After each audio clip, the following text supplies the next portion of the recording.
This is News 25 with Deanna O'Donnell and Unette Gentry. News 25, local news you can count on. News is brought to you by J.K. Nelson Law.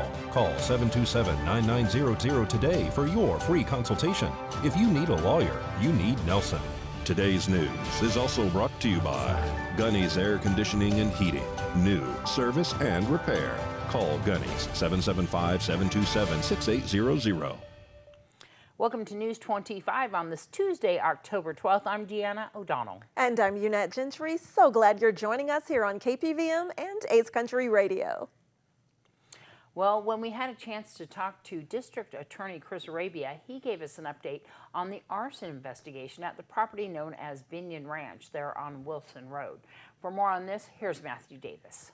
This is a story of twists and turns. You'd think it would be best suited for a made-for-TV movie, but sometimes life is stranger than fiction. We're talking about the ongoing investigation into the fire at the site of the former Binion Ranch.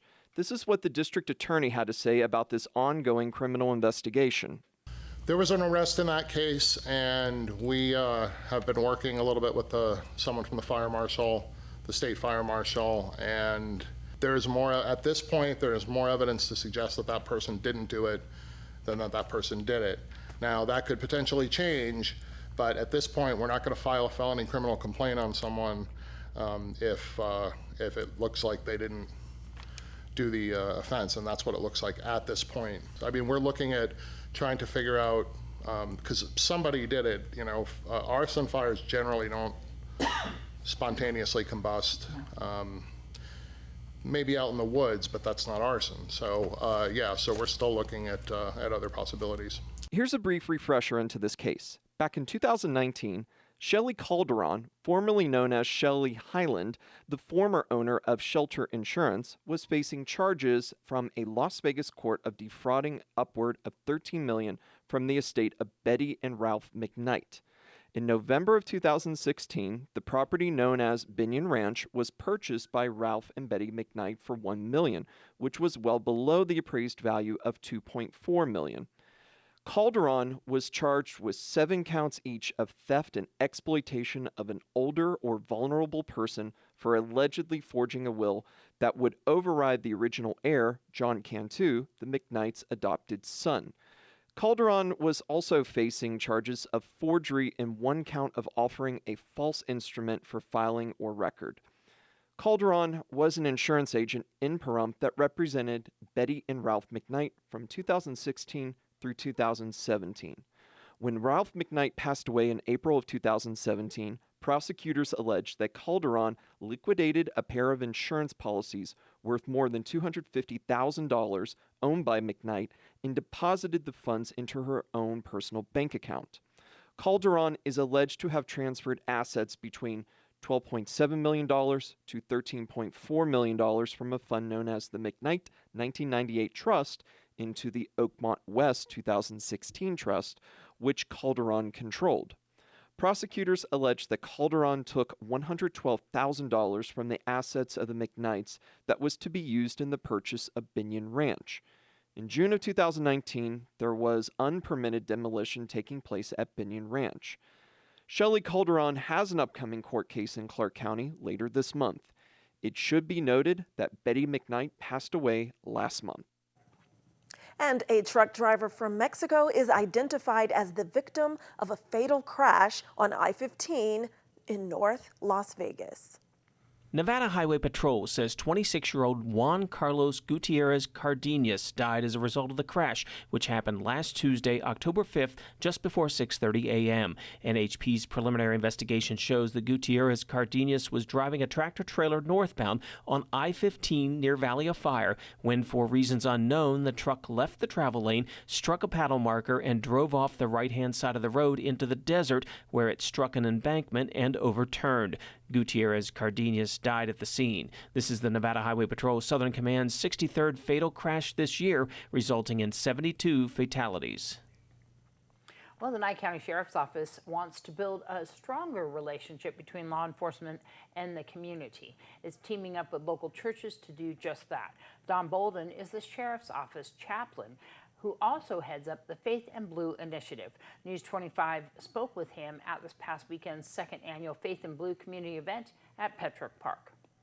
Faith in Blue Initiative is a national program to reconnect churches and police and to raise awareness and trying to just bring community partners together and share their resources and information and kind of give an answer to reuniting the police with the community rather than defund them. So it's supposed to be an annual event. This is actually the second annual Faith in Blue event, but this is our first in the park event. So we're looking to keep this going. Our partnership with the churches and the businesses in Nye County is paramount.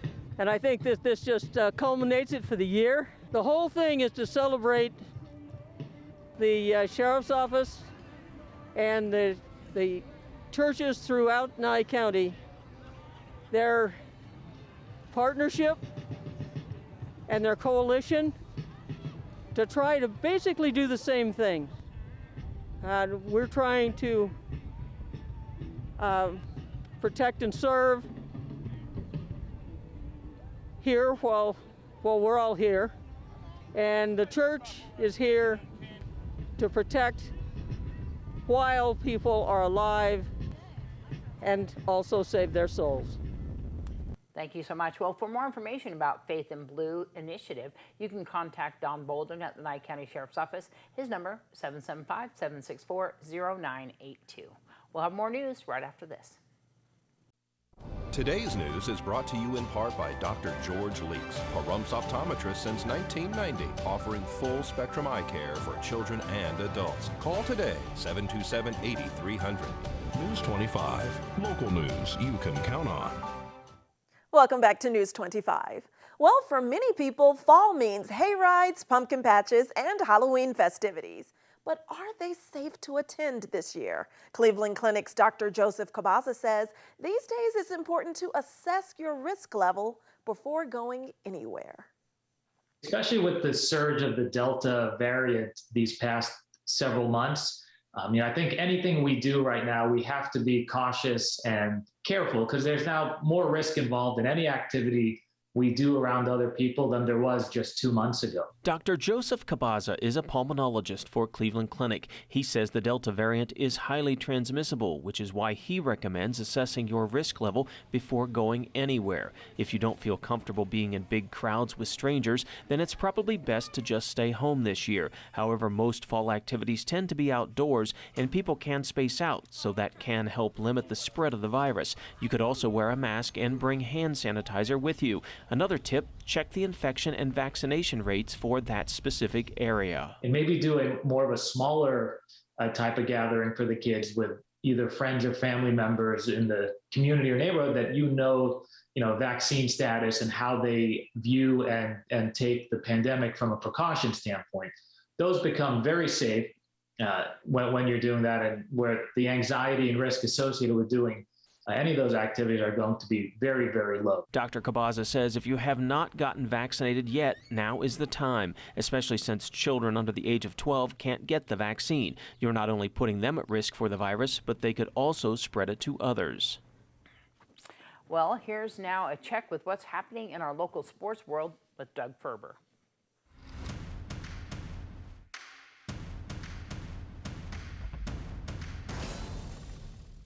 Hello, sports fans. In a quest to win their first 3A state championship in golf, the Lady Trojans are in Boulder City playing round 2 of the regionals.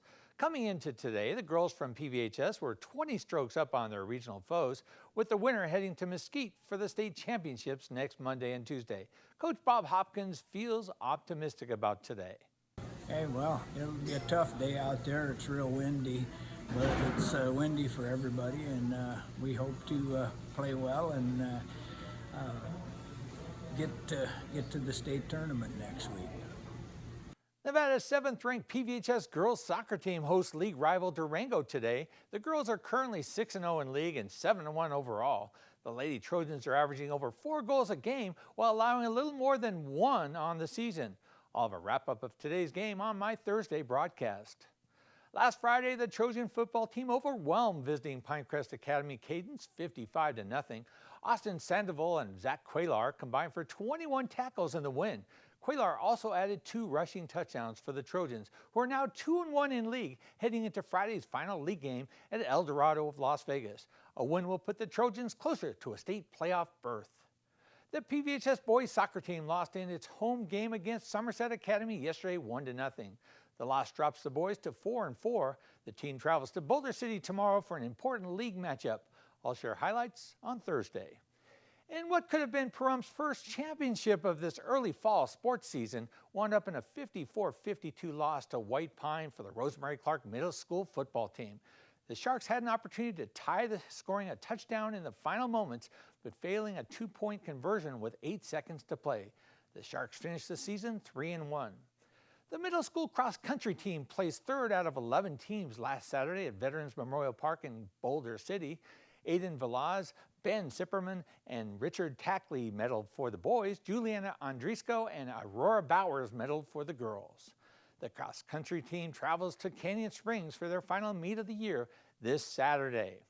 The Las Vegas Raiders lost 2 this weekend, one to the Chicago Bears 20-9 at Allegiant Stadium on Sunday, and the second losing to coach John Gruden on Monday to an abrupt resignation amidst rumors of inappropriate emails from 10 years ago. Coach Rich Bisaccia will serve as interim head coach. The Las Vegas Aces led the Phoenix Mercury most of last Friday's winner-take-all semifinal in Las Vegas, but the Mercury came on strong at the end and won going away 87-84. The Aces' season and hopes of a WNBA championship will have to wait another year. Speaking of waiting another year, the Golden Knights, eliminated in the NHL semifinals just over 2 months ago, begin their season tonight against the new franchise, the Seattle Kraken, at T-Mobile Arena. And finally, the Los Angeles Dodgers and San Francisco Giants square off tonight in Los Angeles for Game 4 of the National League Divisional Series. The Giants lead 2-1 in the best-of-5 series. If you have any athletes, inspirational stories, or ideas, drop me an email at dougf@kpvm25.tv. Now, back to the news desk. Well, thanks, Doug. And there's another family-friendly event this weekend here in Pahrump. The youth group Youth for Truth is staging a free carnival at New Hope Fellowship. This week is a carnival at Youth for Truth at New Hope Fellowship, 781 West Street, 6 o'clock to 8. Is another choice for the community to take their kids free of charge, and it's a community event to have fun. So what age groups are you looking for as far as kids? All ages. We got all kinds of games. What do you got going on?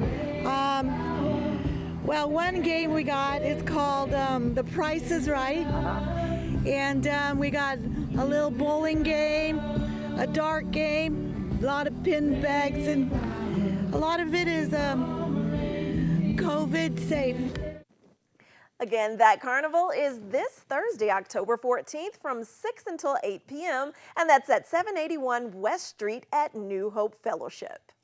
And stay tuned, we'll be right back with much more local news.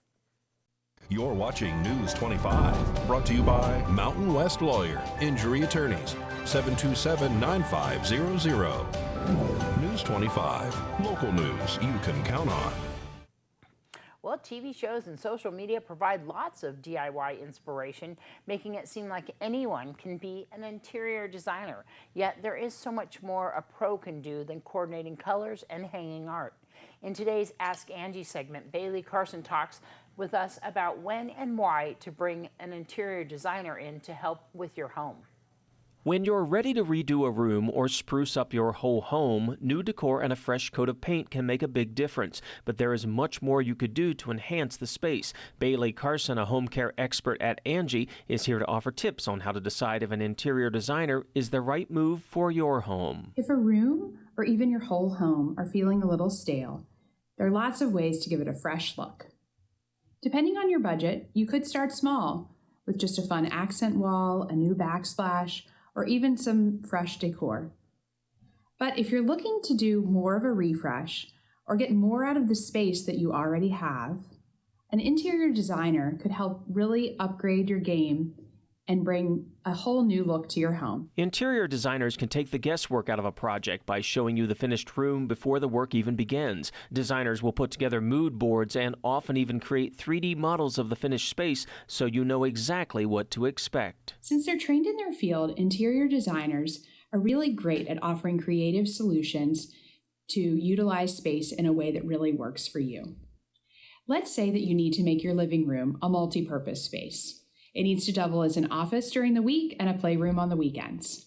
An interior designer can be an incredible resource for helping you make all that happen without making the space feel overcrowded. Interior designers can also offer recommendations for pros you might need to get the work done, like carpenters to build custom shelving or painters to choose the right type of paint for your climate and the amount of light the room gets. You may have a vision for your room and a few key elements that you want to incorporate. That can be the perfect place to bring in a designer. They can help bring those elements together, think about lighting, set the right focal point for the room, and also consider your home's architectural style. Bringing all these pieces together can make sure that you have a finished look in the end and something that doesn't stand out in the wrong way. Before hiring an interior designer, think about what your goals are for the space and try to get a sense of what style you like. Designers usually start with a consultation where you will share what you want for the space, see what they can do for you, and decide if they're a good fit for your project. Bring photos or inspiration to the meeting to help them understand your preferences, but try to stay as open-minded as possible to their ideas. Smaller projects can be great for DIY. But if you're considering something like a full redesign, it's best to bring in a pro. If you DIY, you may end up spending a lot of time and money and not be thrilled in the end with the final product. We also find that about 80% of DIYers end up making a mistake. This could be something small, from spilling paint or ruining a valuable item, to even getting seriously injured. So it's best to think about what to DIY and what to bring in a pro for.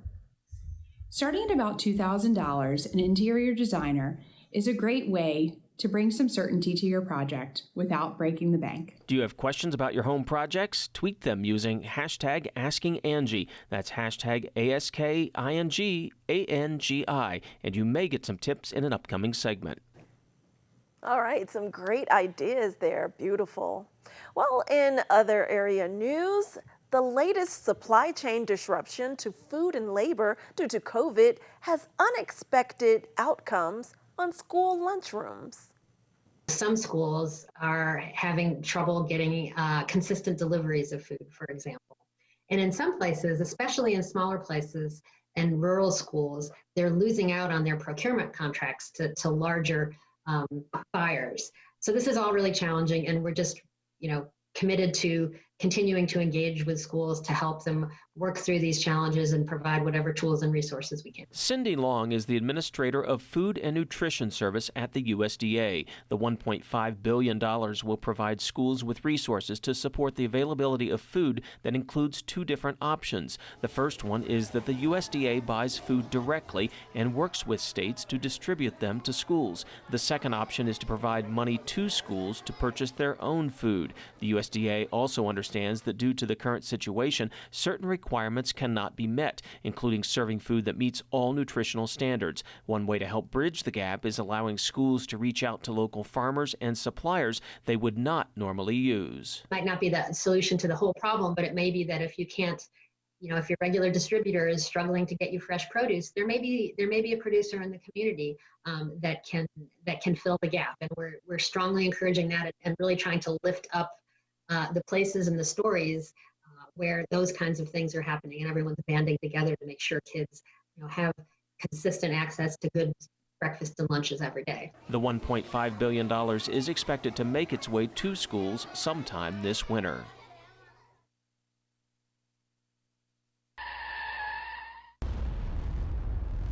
News 25 WeatherCam is brought to you by Lerner and Rowe Injury Attorney's Office in Pahrump. In a wreck, need a check? Call 702-877-1500. We got a shot this morning of some of the snow in our local mountains. It's gorgeous. Cooler temperatures plus rain equals that beautiful powder. What else is in our forecast after this break? News 25 weather is brought to you by Dairy Council of Nevada. The splash of cream in your coffee, the dollop of sour cream on your burrito, the melted toasty cheese on your pizza. Undeniably delicious, undeniably dairy. Enjoy what's real. Hi, good evening, Nevada. It's John Kohler from the KPVM Channel 25 Weather Studios. If you find your eyes wandering towards my tie today, it's the exact same color as the green screen behind me. So it's going to be lots of fun visually as we head on into the weather report today. Check it out. Fernley, Fallon, Carson City, 50 degrees, pretty much up and down. A little bit cooler down in Tonopah, Goldfield. You're barely scratching the upper 40s. Beatty all the way up to 61. Not too bad. All those temperatures at night. Man, look at the freezing temperatures all up and down the state. We'll see some here soon. Amargosa, Las Vegas, you're stuck at about 68 degrees. And in Death Valley, the perfect time to visit, 74 degrees is its high temperature today. Here in Pahrump, the dusky desert jewel, the kingdom of Nye, 63 degrees is our current temperature. Got as high as 65 earlier as those winds were blowing around ferociously out of the northwest to 20 miles per hour. Humidity, 25%. Yeah, we got some clouds, kind of what's in it. It's all blowing out. The sun rose this morning at 6:48. It's going to set this evening at about 6:11 p.m. And those winds going to continue to diminish throughout the day. Northeasterly winds tonight to 9 miles per hour, blowing out what's remaining of the cloud cover. And coming on into tomorrow, what do we see? Blue skies shining on me. Oh, blue skies is all I see. Wednesday, Thursday, Friday, Saturday. Looks like we see a little patch of clouds returning on Sunday, but those temperatures are crawling back up towards the 80s. We'll see it peak out about 79 on Sunday. And hold on for dear life Monday, Tuesday as the sunshine returns. So beautiful weather to look forward to and a beautiful weekend ahead of us. Well, let's make plans. All right, back to the desk. Here's Deanna. I love how transparent you are, John. All right, so our Halloween trick-or-treating event at Petrick Park. We've rented the whole park there. Yes. We're asking everybody to join us, businesses, groups, families, organizations, and teams. Come on down. It's free, and you're going to register your booth, and so you can hand out candy to the kids there. We're going to have the whole park so that we have little booths and tables, and everybody hand out candy. It's going to be so much fun. Give us a call, 775-299-9992, to register your booth for Halloween night. All right. That's going to do it. We'll see you tomorrow. Good night. Good night.